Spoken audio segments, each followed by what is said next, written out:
My name is Karina. I would like to talk about the sickle cell anemia. Anyone familiar with sickle cell?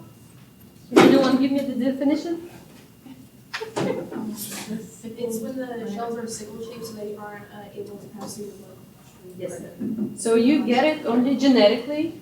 So both parents should have a gene for it. It's not contagious. It cannot be transferred like an infection or a virus. You just get it through genetics. And it's a red blood cell. It's changing the shape from the shape. This is a normal one, and this is how sickle cell looks like. So when they stick together, they're creating a pain that it will be hard for them to go through blood vessels, and it's causing pain. What else? If, for example, let me ask you a question. If you have one disease to talk about and you would like to spread awareness, how would you do that? What are the ways to spread awareness of a disease? Anyone? Social media, Social media? Good. fundraisers, Good. Anyone? just talking about it like right now. So we decided to do it in middle school because Professor Mubiru it's very common in his country, and his goal is to spread awareness so people would know about it and they will be familiar. It's easier to prevent than to deal with it and spend your time and energy, and it will cause more problems. So relaxed atmosphere facilitates using learning. There is a lack of trained personnel in the medical sciences in America. However, relatively few students are strongly engaged in science courses in precollege. This lack of engagement is especially acute among minority students. So one of the ways to alleviate this problem is to connect the students with engaging experiences in a way that excites them in a relaxed atmosphere. There's resources as well. So we decided to go to middle school. Our first session at the middle school, we did some craft activities with kids. They're about 12 or 13 years old. So we decided to do some crafting so they will have idea what it's all about, and we will try to explain it in easier way so it's no official definitions, so they will know and be familiar with that. They might have friends, family who has it, or themselves. All right. Sickle cell disease is an educative model that can meet the above challenges. The condition is relatively common in minority populations. Many students either are carriers or know someone who is a carrier. They have seen the disease in the community. So 90% of sickle cell disease is African American ancestry. At the College of the Mainland, we have a student-led organization called the Sickle Cell Club.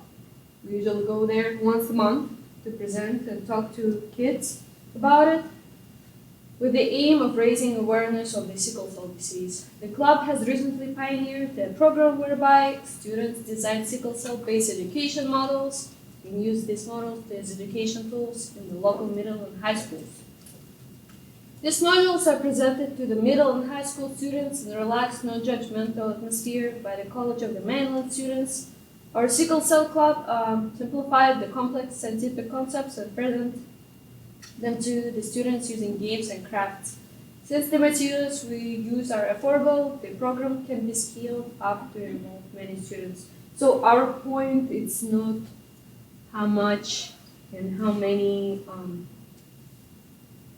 I would say, for crafting, for example, we have only pencils and A4 paper and A3 paper, but it doesn't matter how much you spend money on awareness. You can show it in the best way as you can, and it will be the same way, and they will understand you easier. For example, I just bought at Dollar Tree, the store, all the pencils, pens, all the supplies. Yes, and we didn't have any problem to explain and to try to show the same way. For example, if you would buy expensive things, we didn't have any problem with that. I enjoyed working with the kids as a whole team, and it's also showed me that I could learn more about the subject throughout the teaching and younger students. That experience also showed me that cost is not the main issue stopping students from learning, and that even with limited resources, students can be taught to love science. Furthermore, it highlighted to me that students learn better with hands-on activities. In summary, we recommended the teaching of science in a relaxed atmosphere that utilizes a variety of hands-on activities that will help students adapt to the science needs of our country. So our next goal is to go to the high school and middle school, and on our mind, we have exercise program for them. Simple one.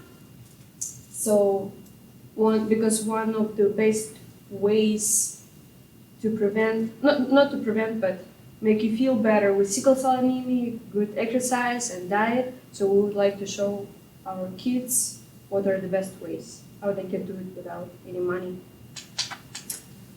Any questions? Oh, no questions yet. Gotta get through all the All right, presentations. guys, thank you. Okay.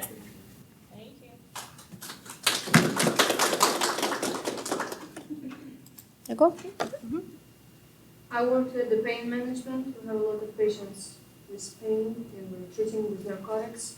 And besides the clinical part, what the doctor can do, I would like also to spread awareness and to show them that exercise and good diet can also help reduce pain and feel better, besides narcotics and the actual treatment.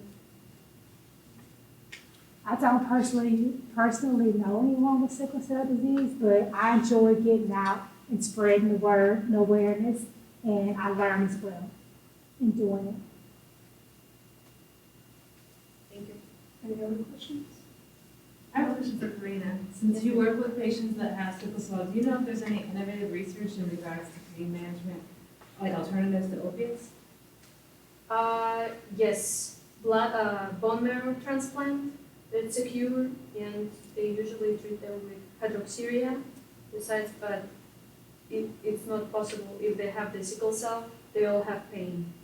And the only one thing is narcotics, but they can be cured with bone marrow transplant. Do you know the success rate of the bone marrow transplant? It is, we just had my first presentation, so the lady said that 100% cure and she didn't have any pain. The little girl actually had a bone marrow from her sister. No, she did, yes, from her sister. And she was 100% cure. I don't know the exact percentage because it's very rare. Yeah. Do you know how they determine who's a candidate for the bone marrow? Let's say it again, maybe I can address the question. How do they determine who's a candidate for the bone marrow transplant? I think they match them, they do kind of like a tissue, when they do organ donations, they match and see if you may match. Usually siblings work out better than a general population. So if you have a sibling, maybe it's higher, chances are high you'll get a good match. Okay. Yeah. Is it like a first-line treatment or? No, bone marrow comes not the first treatment. They first use medication to manage it, and if it doesn't work, then you consider bone marrow transplant. Yes. We start with hemoglobin levels and then we go up. Also, I know that there's people that have passed away from sickle cell. What causes them to pass away? Like, is it like so much blockage or? So it's going to be stroke, pulmonary embolism, and deep vein thrombosis, which means that they don't carry enough oxygen. For example, they're using transcranial Doppler to see in your blood vessel how your blood goes. But 11% of the kids, they die from stroke.